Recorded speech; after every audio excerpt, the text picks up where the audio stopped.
with you because, you got a leg into this space much before anybody else. That's when you started in 2012. I want to understand from you, what are the big changes that you have seen, especially over the last few years? If I take a look at just the numbers, in terms of the kind of investor interest and funding interest that this sector has seen, there's been a seminal change. In October of 2021, DeHaat has raised the largest agri-tech round at 115 million, led by Sofina and Lightrock. So beyond just the investor and funding interest, what have been the big changes that you've seen over the last few years?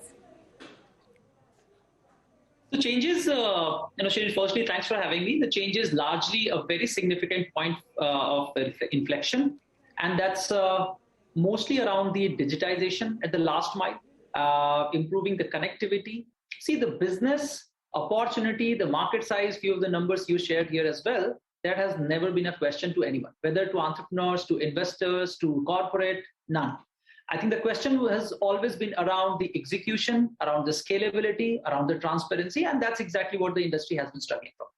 In last few years, I think most of the agri-tech startups, and including DeHaat, in fact, we could reach to that point of inflection so that we could demonstrate the success of our model in a strong, evident manner. And that's exactly what happened with DeHaat. You rightly said, we started our journey back in 2012, but over the first few years, while we worked on our model, the unit economics, the overall value proposition. But in last 3 years, again, as a platform, we could grow by more than 50x. And that was the real point of inflection, which was a very strong evidence for anyone. And the investment was just an outcome of that, Shirin. So an inflection point is what you see at this point in time as far as the Indian agri-tech business is concerned. So let me take that conversation forward and ask Mayank exactly that. Mayank, to Shashank's point that there is an inflection point that we're starting to see, that the headroom for growth is immense. But the question is, how do you capitalize on it? And I want to understand from you, with the experience at ReshaMandi, what have been the big challenges? What continue to be the obstacles for growth? And where does the next opportunity lie? See, thank you, Shirin, for calling us here. But to the point of Shashank, as to, there has been an inflection point where you see a lot of investor interest coming into a sector, and then all of a sudden there is a boom in that sector.